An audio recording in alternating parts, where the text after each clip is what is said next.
कंस की तलवार को पकड़ा है और कहने लगे कि महाराज ये आपका शोभा नहीं देता, आपकी तलवार ने बड़े बड़े वीरों का खून पिया है, एक अबला पर हाथ उठाने में शोभा नहीं देता है।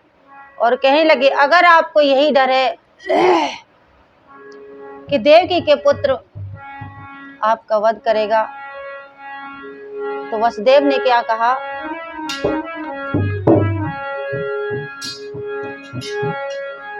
कि तलवार हनो मेरी गर्दन में, कि तलवार हनो मेरी गर्दन में, और मेरा ही प्राण जब खो जाए।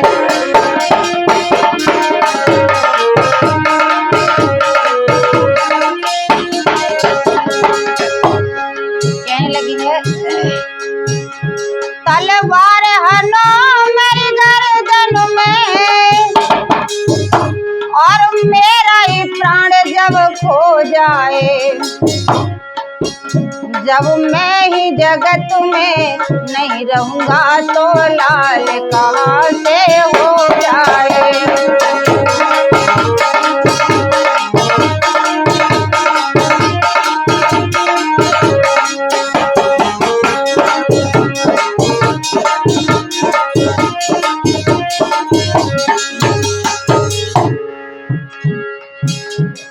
वसुदेव हाथ जोड़ करके कहने लगे, मैं प्रण पूर्वक कहता हूँ, अरे मोह विसर्जन कर दूंगा, इसके जो संपत्ति होगी मैं तुम्हें समर्पण कर दूंगा।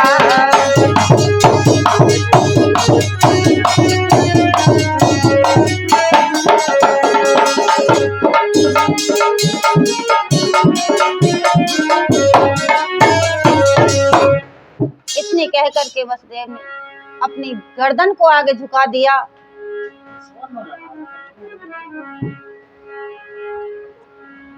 कहने लगे मैं आपसे प्रतिज्ञा करता हूं कि देवकी के जो संतान होगी एक एक करके आपको देता जाऊंगा। तो कंस ने उन्हें माफ कर दिया। तो वसुदेव क्या करते हैं,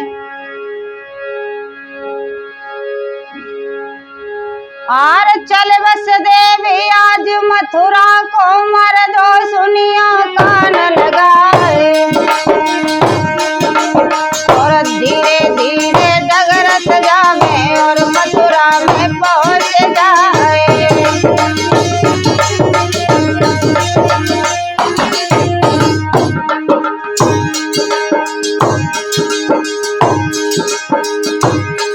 इधर वसुदेव देवकी के साथ खुश रहने लगे हैं। थोड़ा समय व्यतीत हुआ तो पहला बच्चा हुआ है, तो उसको लेकर के वसुदेव कंस के पास आए हैं। और क्या होता है, चलो बेटा या जंगल से को यार वसुदेव ने कहीं सुना है, और ले मानते अपने राजा हमने तुमको दई गहाए।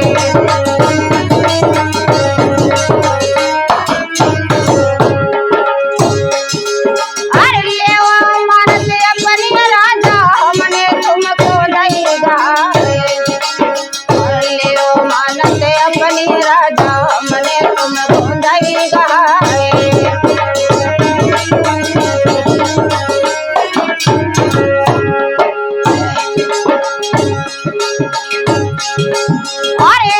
सोने के राजा बोलो वसुदेव सुनियो कान लगाए, पुत्र आठम काल है मेरो बागो हम धुंधियो गहाए।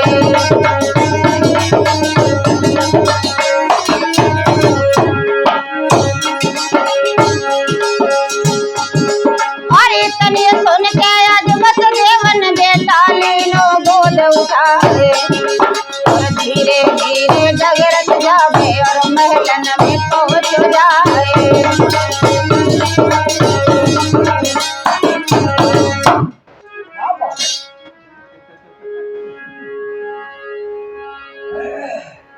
इधर देवकी की जब पहला पुत्र हुआ उसको वसुदेव जी लेकर के कंस के द्वारे गए, तो कंस जब उस बच्चे की शक्ल को देखता है तो उसके हृदय में एकदम से दया आ जाती है। उस बच्चे के मासूमी को देख करके उसने वसुदेव से कहा कि वसुदेव, इस बच्चे को आप ले जाइए क्योंकि इसने मेरा कुछ नहीं बिगाड़ा। तो वसुदेव उस बच्चे को ले जा करके देवकी को दे देते हैं। इस तरह सभी देवताओं ने जब देखा है कि बच्चे को वापस कर दिया कंस ने, इस तरह अगर ये करेगा तो उसके पाप का घड़ा कैसे भरेगा।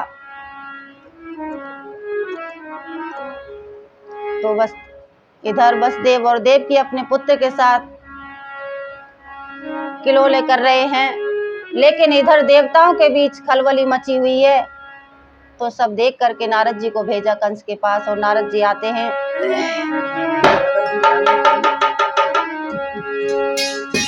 श्रीमन नारायण नारायण नारायण,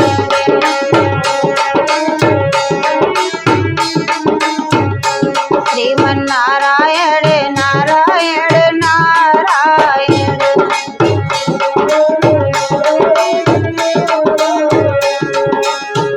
जो नारायण नाम ले तो है,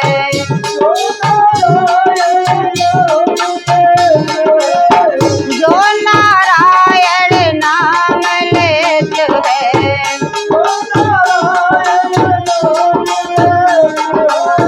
पाप होत सब छारायण, बोलो नारायण नारायण नारायण, श्रीमन नारायण नारायण नारायण।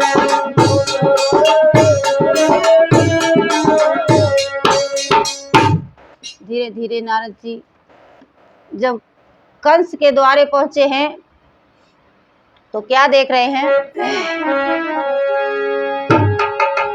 कि कंस को लगो दरबार, खड़े सरदार मुनि गए आई, और देखे मुनि को कंस रे के खड़ो तो है गए भाई,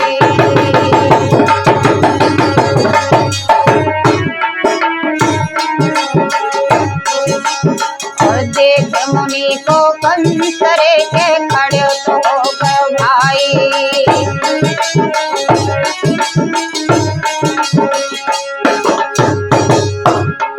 अरे आसन दीनों डार लिए बैठा रे मुनि, अरे राई मुनि, अरे राई मुनि, अरे राई,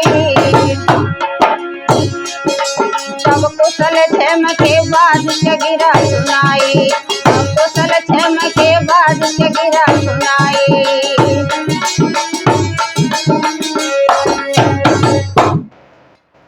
जैसे ही नारद जी आए हैं तो कंस अपने सिंहासन से खड़ा हो गया, देवर्षि नारद को बिठाया है। तो नारद जी कहने लगे, महाराज कि मैंने यूं सुन पाई है बहना की शादी रचाई है,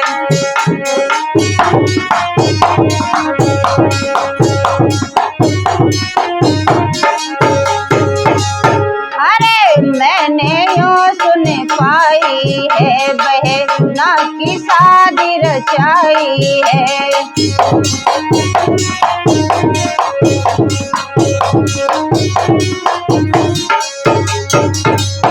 आवाज स्वर्ग से आई है, तूने कैसी सुध बिसराई है,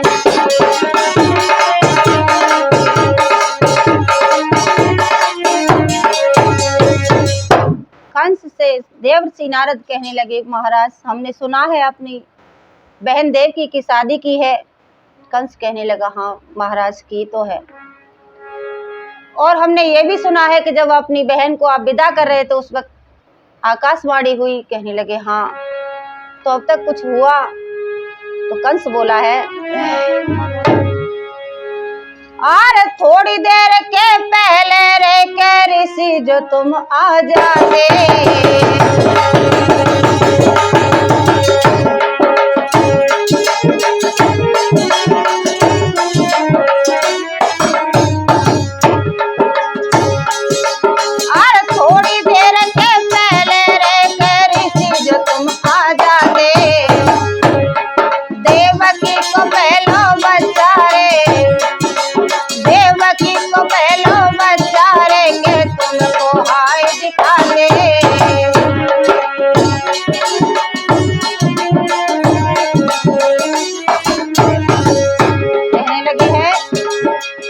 महाराज के मैंने तुमको दई बताए, और कालज में नो नायक मैंने बसदेव गए लौटाए।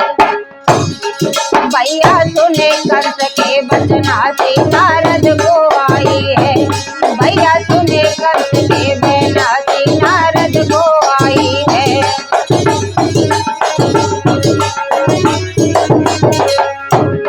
नारद को आई है, हंसी नारद को आई है, भैया सुने कंस के बचना से नारद। सुन करके देवर्षि नारद को हंसी आ गई और कहने लगे हैं कि कंस महाराज आप बड़े भोले हो। और क्या बोले हैं, क्यों कंस राज शत्रु को छोड़ बैठा आनंद मनाता है। सच है जब चतुर चूकता है तब तीन ठोकरें खाता है।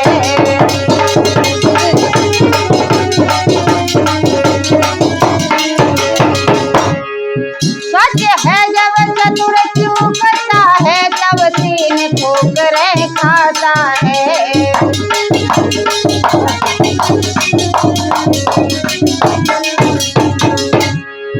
देवर्षि नारद की बात को सुन करके कंस एकदम से क्या बोला,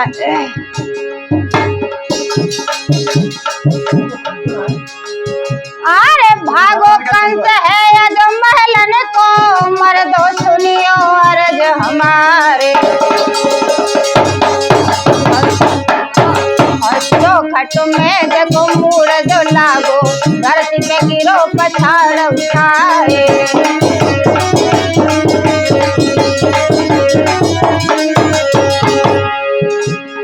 एकदम से वहां से कंस भागने लगा है। अरे दूध मिलावत बहना मिल गई, गोदी सजीनो या लाल छिनाए। पत्थर से जन धर के मारो, पत्थर से जन धर के मारो, मैया गिरी समारो खाए।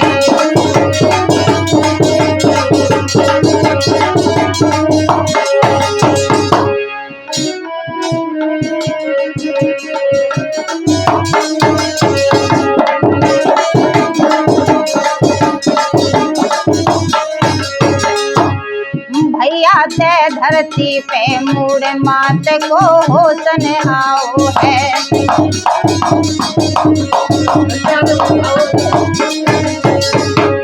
होसन आओ है, मात को होसन आओ है, मैया ते धरती पे मूड मात को होसन। इधर नारद जी की बात को सुन करके कंस भाग करके गया और देव की अपने बेटा को दूध पिला रही थी, उसने गोदी में से छीन करके पत्थर से दे करके मारा।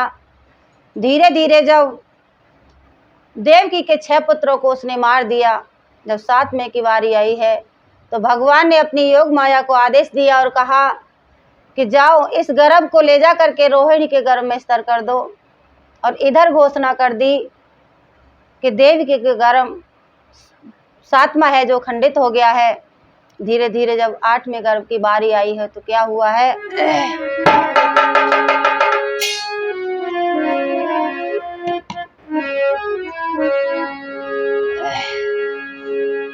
आठवें गर्भ की बारी है, कंस के यहाँ तैयारी है। राजा तो बैठो महलन में, जेलन में बहन बिचारी है।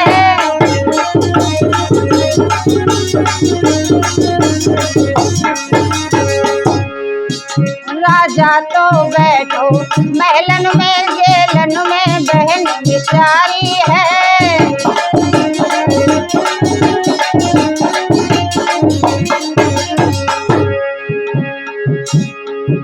तलवारे भाले बंदूकें बरछियां सजाई जाने लगी, जेल के फाटकों पर दोहरी चौकियां बिछाई जाने लगी।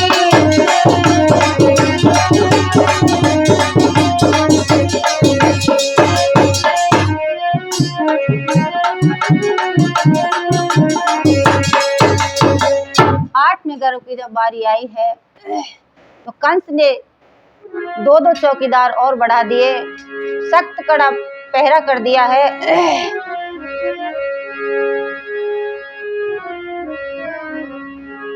जब धीरे धीरे भगवान के जन्म लेने का टाइम नजदीक आता है तो क्या हुआ, अरे भादो आधी रात के भैया, अरे भादो आधी रात के भैया, समय प्रसव को आओ रे। अरे करे मोहन की आदि देव की पत से वचन सुनाओ रे।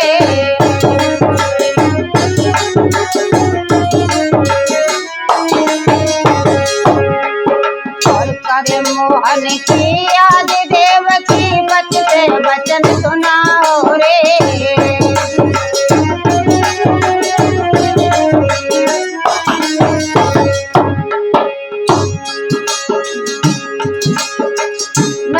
रोहिणी परो दिवस जब बुधवार को आओ रे। और तिथि आठे थी अर्धरैन जब चंद्र निकल के आओ रे।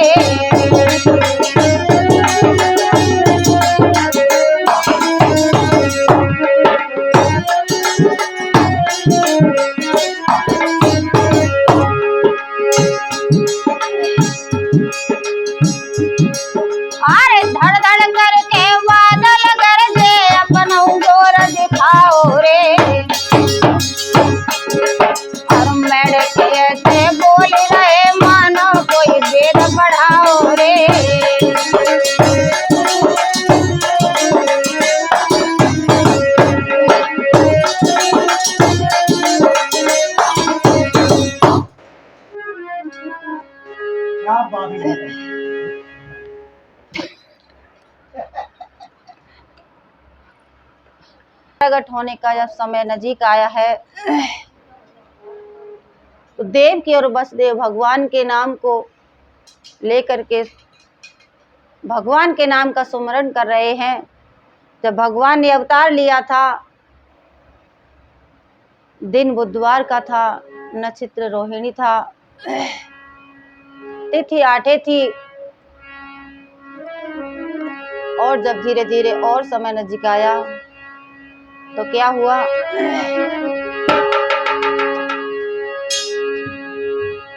फाटक के पहरे वालों पर बेहोशी आती जाती है। पूरब में निसाराज सस की कुछ कोर निकलती आती है।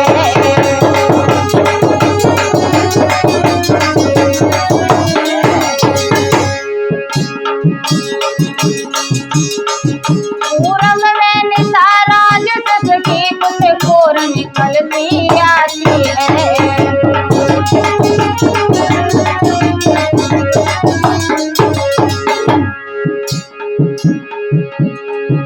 भादों की रात अंधेरी थी, बूंदों की तनकर में झिमी थी। गुरुजी हमारे कह रहे हैं बिटिया वो कृष्ण अष्टमी की।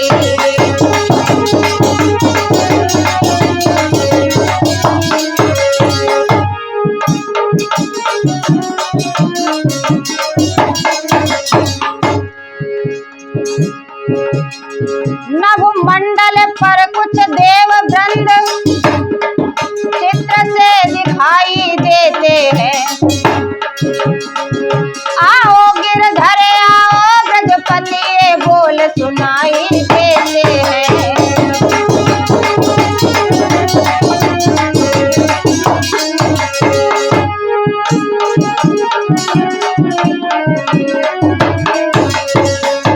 इस तरह से सभी देवता और इधर वसुदेव देव की भगवान का स्मरण कर रहे हैं। वसुदेव देवकी को देखते ही देखते क्या हुआ कि इतने में ही जेल की चमक उठी दीवारें।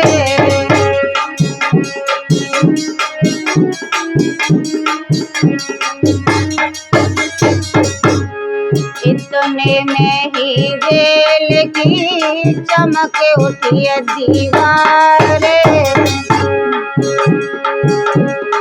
कैदी भक्तों के यहाँ जन्म लीला धारे।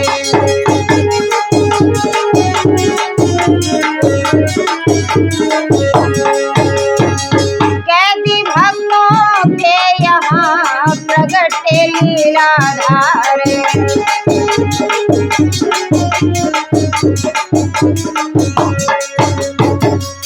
एकदम से जेल की दीवार चमकने लगी। वहां चतुर्भुज भगवान प्रकट होते हैं, हाथ जोड़ करके वसुदेव देव की उनकी स्तुति करते हैं।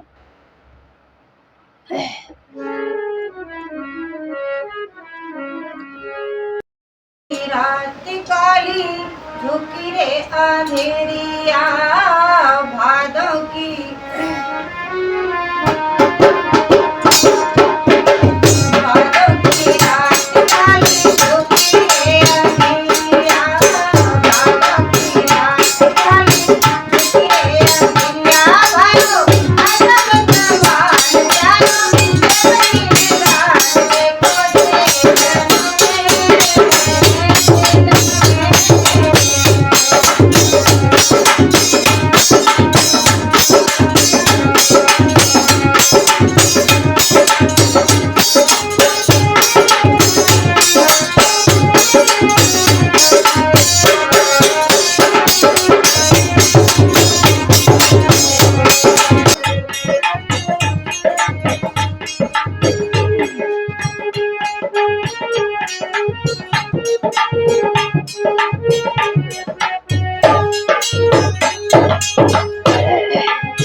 अजवदी सासी पैदा है गई जेलन के दरम्यान हो।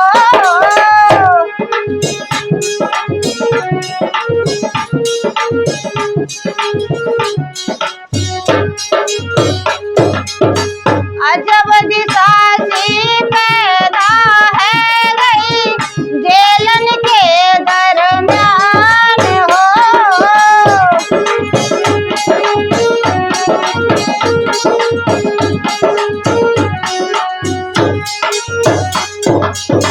चार भुजाएं और रूप अनोखा ज्योति चंद्र समान हो।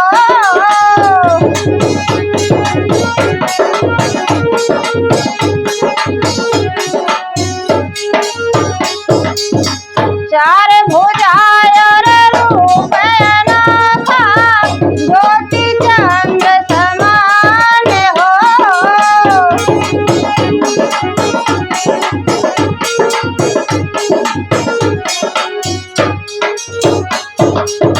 हाथ चक्र और गदा विराजे। हाथ चक्र और गदा विराजे नैना कमल समान हो। गले बैजंती माला कानन में कुंडलिया। गले बैजंती माला हो भयो अजब कमाल जायो देवकी ने लाल देखो जेलन में जेलन में।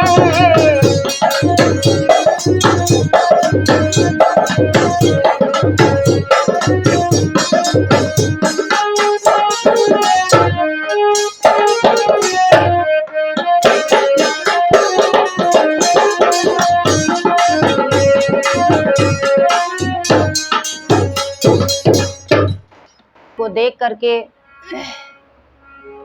वसुदेव और देव की हाथ जोड़ करके विनती करने लगे, प्रभु हम तो इस काल कोठरी में पड़े हुए हैं, हम आपकी क्या सेवा कर सकते हैं। तो दोनों भक्तों की आवाज को सुन करके, पुकार को सुन करके भगवान ने कहा है, सुनो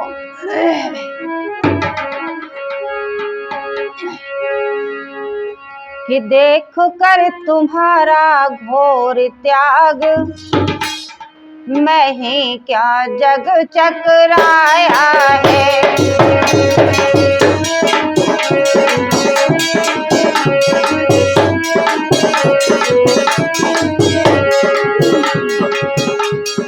कहने लगे हैं देख कर तुम्हारा घोर त्याग मैं ही क्या जग चकराया है। अब भय न करो मोहन तो खुद सेवा करने को आया है।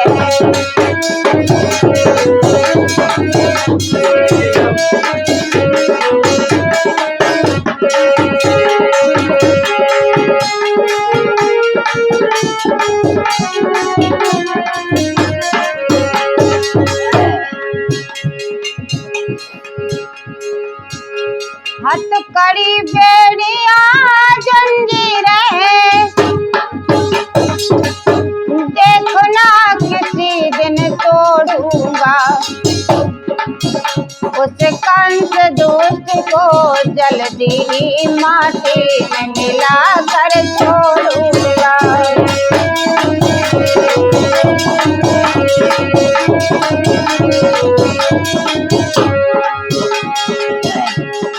भगवान कहने लगे चिंता मत करो और बोले हैं अब अधिक बात का समय नहीं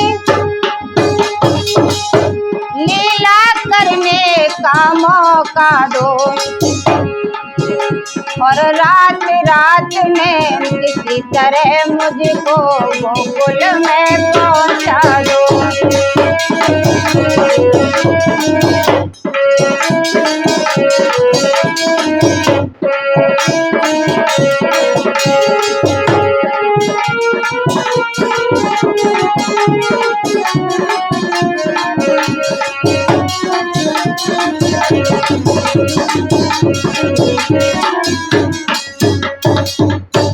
भगवान कहने लगे ज्यादा बात करने का समय नहीं है, हो सके तो मुझे गो। इतना कह करके भगवान अंतर ध्यान हो जाते हैं। उसी समय एक नन्हे से बालक के रूप में प्रकट हो जाते हैं। बोलिए कृष्ण भगवान की। उस बालक के रूप को देख करके वसुदेव और देवकी प्रसन्न हो गए, लेकिन जब कंस का ध्यान आता है तो एकदम से दुखी हो जाते हैं। और क्या हुआ, बेड़ी टूटी हथकड़ी गिरी संगी ने पैरे फूट गए दर के फाटक दो टूक हुए लोहे के लंगर टूट गए।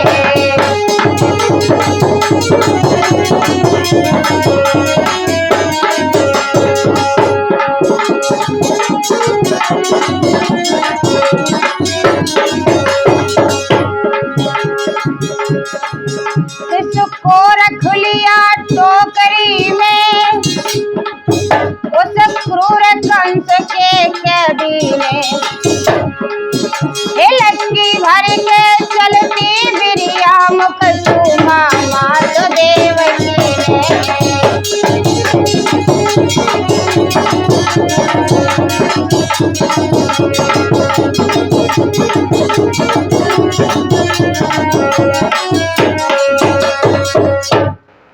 वसुदेव उस बालक रूप को एक टोकरी में धर के जैसे ही फाटक के करीब आए हैं तो फाटक अपने आप खुल जाते हैं। उस टोकरी में धर करके वसुदेव कहने लगे हैं, उस बालक से विनय करने लगे। क्या बोले हैं,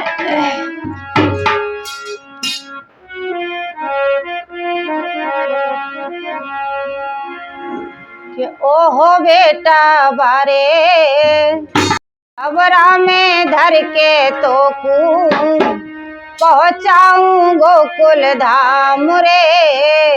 हो बेटा दुनिया रटेगी तेरो नाम रे।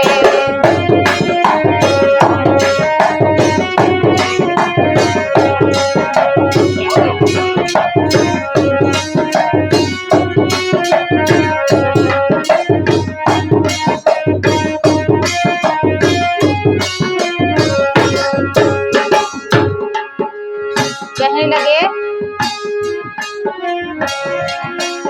ओ छबरा में धरे के कृष्ण कन्हैया तो गोकुल पहुँचाऊंगा।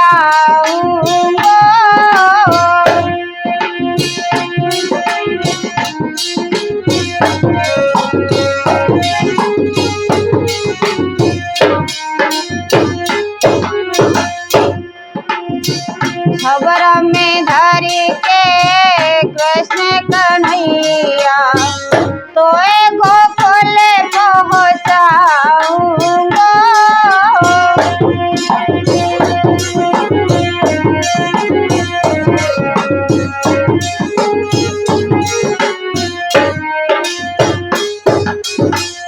अत्याचारी दुष्ट कंस थे तेरे प्राण बचाऊंगा।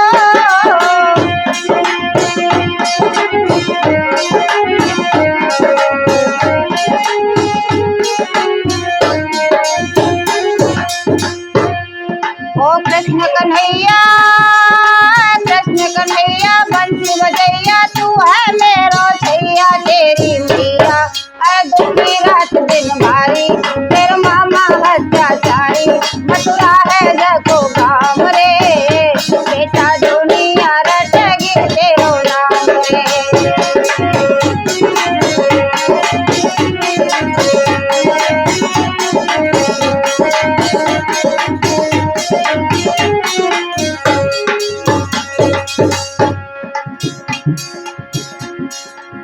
अखियन से अंधियारो है जाए गैल चलत में टकराऊं।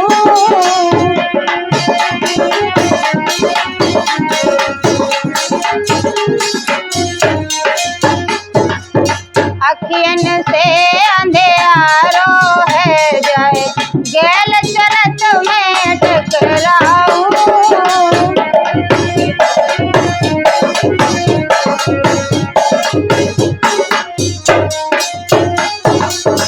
दुर्बल घात भयो मेरो बेटा फिर भी गोकुल पहुँचाऊं।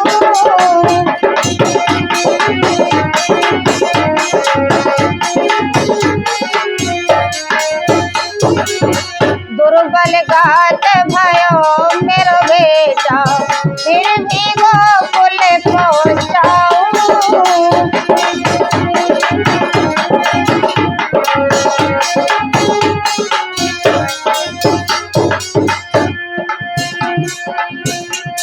ओ कुमर हजारी दुखी अंधारी करो हिम्मत भारी मैंने आता अरे कोई से लगाई बट देश न दिखाई लटे न मेरो काम रे बेटा दुनिया रटेगी तेरो नाम रे।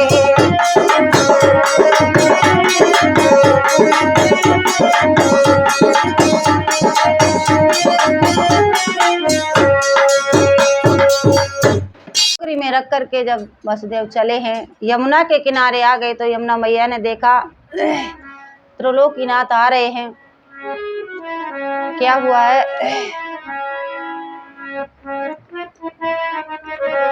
आवत देखो तो याचक चढ़ी आई रसिया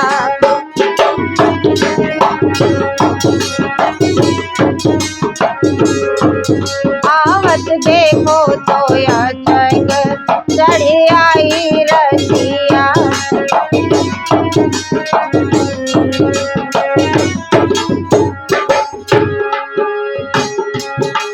चढ़ी आई रसिया याचक चढ़ी आई रसिया आवत देखो तो याचक चढ़ी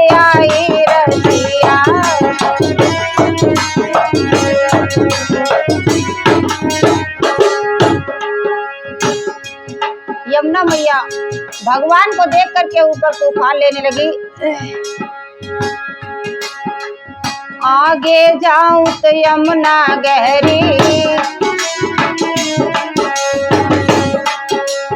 आगे जाऊं तो यमुना गहरी, पीछे अब तो दाहड़ के हरी,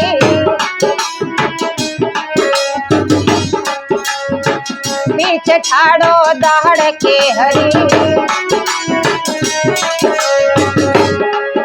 और ले बस देव चले गोकुल को, और आदि रतिया आवत देखो, आवत देखो, तो चढ़े आई रतिया।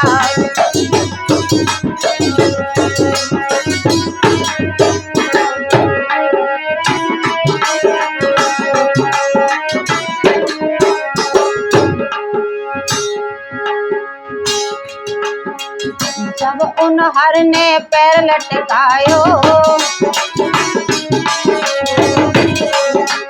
जब उन हर ने पैर लटकायो,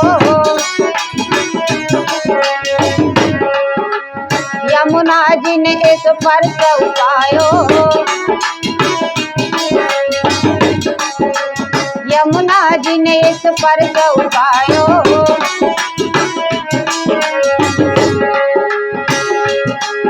और छुई के पैर उतर गई यमुना, हंसी तो रसिया आवत देखो, आवत देखो, सोया चढ़े आई रसिया।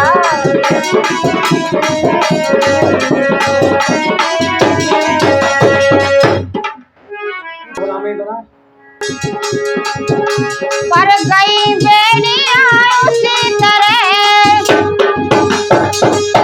दम आ गई फेरे वालों में, खट खट कर फाटक बंद हुए, जुड़ गए जोड़ फिर तालों में।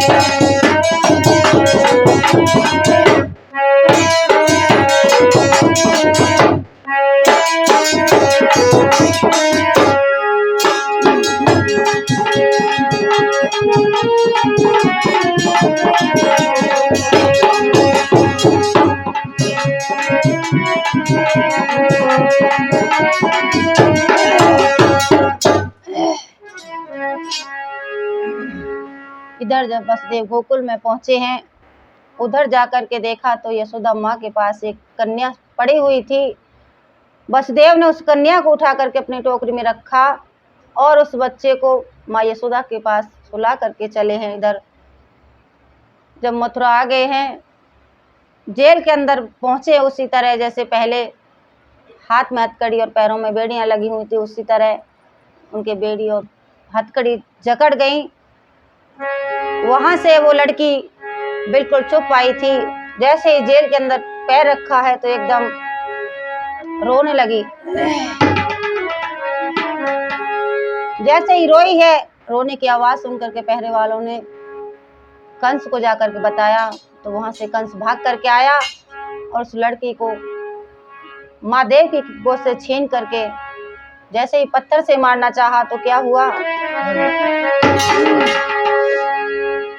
चिल्लाकर कहा चंचला ने, रे अभिमानियों मत वाले, तेरे बैरी को पाल रहे यादव बंसी गोकुल वाले।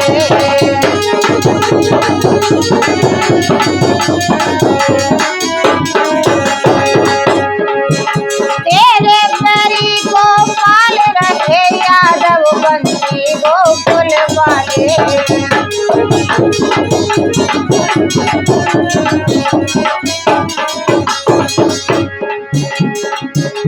एकदम से कंस के हाथ से वो लड़की टूट जाती है। चतुर्भुज रूप पे आकर के कहने लगी, मूर्ख, विश्वास मान ले ओ पगले, विपत्ता के बीज बो चुका है। आज तेरे काले का ओ मूर्ख गोकुल में जन्म हो चुका है।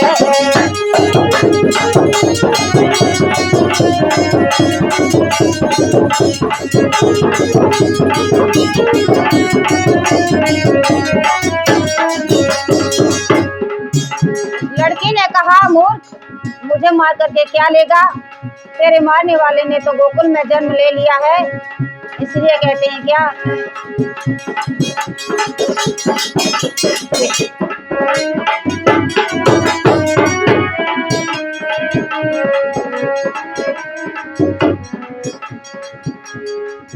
फिर ये तो सभी जानते हैं, स्वार्थ बिन पाप न होता है।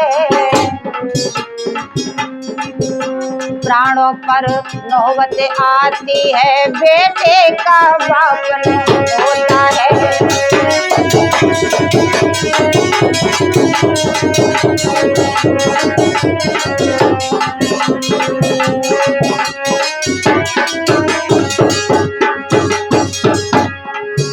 बेटे का बाप न होता है, बेटे का बाप न होता है।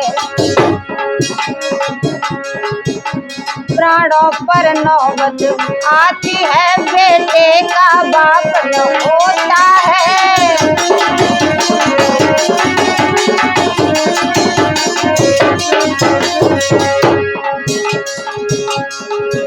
मौत का समय जो निश्चित है, वो उसी समय पर आएगी।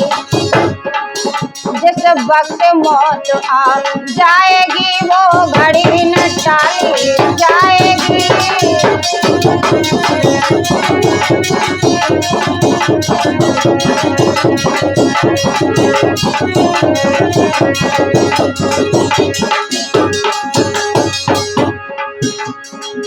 जिस वक्त मौत आ जाएगी, वो घड़ी न टाली जाएगी। जिस वक्त मौत आ जाएगी, वो घड़ी न टाली जाएगी, वो घड़ी न टाली जाएगी।